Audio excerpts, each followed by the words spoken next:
Hello बच्चों, एक बार फिर से स्वागत है आपका अपने यूट्यूब चैनल नवोदय अकेडमी पर। हमें नवोदय कलम से क्रांति।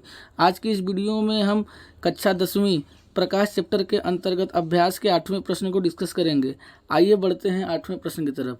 8वें प्रश्न में हमसे पूछा हुआ है कि निम्न स्थितियों में प्रयुक्त दर्पण का प्रकार बताइए। तो पहले पार्ट में हमसे पूछ रहा है किसी कार के अग्रदीप अर्थात हेडलाइट में हम किस दर्पण का प्रयोग करते हैं। तो कार के हेडलाइट में हम अवतल दर्पण का प्रयोग करेंगे, अवतल दर्पण का ही प्रयोग क्यों करेंगे, आइए इस बात को समझते हैं। तो हमें ज्ञात है कि यदि किसी भी अवतल दर्पण के मुख्य अक्ष के फोकस पर कोई प्रकाश किरण का स्रोत रखा गया है तो वहाँ से निकलने वाली प्रकाश किरणें जब हमारे दर्पण से टकराएंगी तो परावर्तन के पश्चात वो मुख्य अक्ष के समांतर हो जाएंगी। ठीक है, जैसे यहाँ पे मैं बनाया एक छोटा सा टॉर्च, इस टॉर्च से लाइट निकल रहा है तो यहाँ से क्या हुआ, टकराया, टकराने के बाद मुख्य अक्ष के देखिए समांतर हो गया।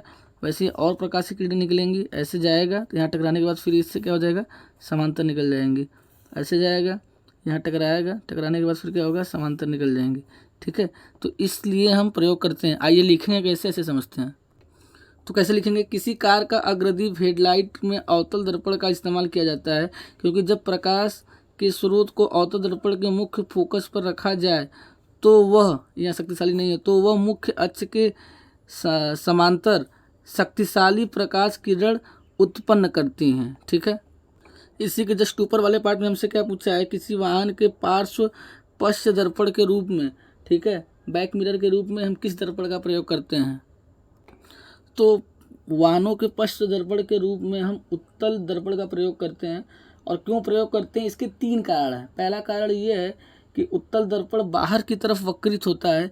बाहर की तरफ वक्रित होने का मतलब क्या है, यदि मैं उत्तल दर्पण बनाऊं तो उत्तल दर्पण क्या होता है, कुछ इस टाइप का होता है। तो देखिए बाहर की तरफ वक्रित है, बाहर की तरफ वक्रित होने की वजह से इसका दृष्टि क्षेत्र अधिक होता है और उत्तल दर्पण का दृष्टि क्षेत्र अधिक होने से वह ज़्यादा क्षेत्र को कवर करता है। पहला पॉइंट ये हो गया। दूसरा पॉइंट ये हो गया है कि उत्तल दर्पण द्वारा बनने वाला प्रतिबिंब जो होता है वह हमेशा सीधा और आभासी होता है। और उत्तल दर्पण में बनने वाले जो तीसरा पॉइंट, उत्तल दर्पण में बनने वाला जो प्रतिबिंब की साइज होती है वह वस्तु के साइज से छोटी होती है। ठीक है, तो इन्हीं कारणों से हम उत्तल दर्पण को प्रेफरेंस देते हैं वाहनों के पश्च दर्पण के रूप में। परीक्षा में कैसे लिखेंगे इसको समझते हैं।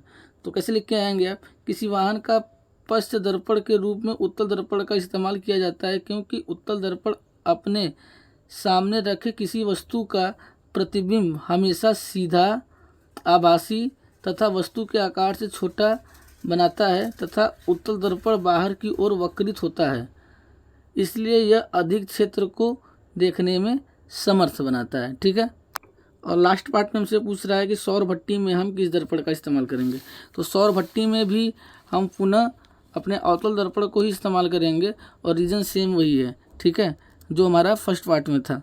तो सौर भट्टी में अवतल दर्पण का इस्तेमाल किया जाता है क्योंकि अवतल दर्पण अभिसारी दर्पण होते हैं जो मुख्य अक्ष के समांतर आने वाली प्रकाश की किरणों को एक बिंदु मुख्य फोकस पर अभिसरित और करते हैं और इस तरह उस बिंदु पर बृहद स्तर पर ऊष्मा उत्पन्न करती हैं।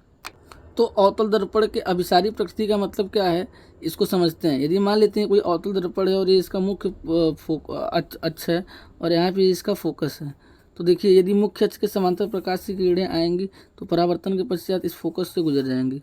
ठीक है, यदि इसके आ रही हैं समांतर तो परावर्तन के पश्चात फोकस से गुजर जाएंगी। इस तरीके से आई, इस तरीके से गई, इस तरीके से आई, इस तरीके से गई।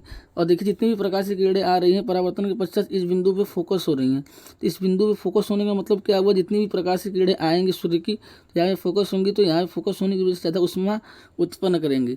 और इसी के पहले वाले पार्ट में हमारा जस्ट इसी का उल्टा था। इसमें क्या था, प्रकाश की किरणें इस फोकस से निकल रही थी। ठीक है, तो इस तरीके से आशा करता हूँ आपको इस प्रश्न का उत्तर अच्छे से समझ में आया होगा।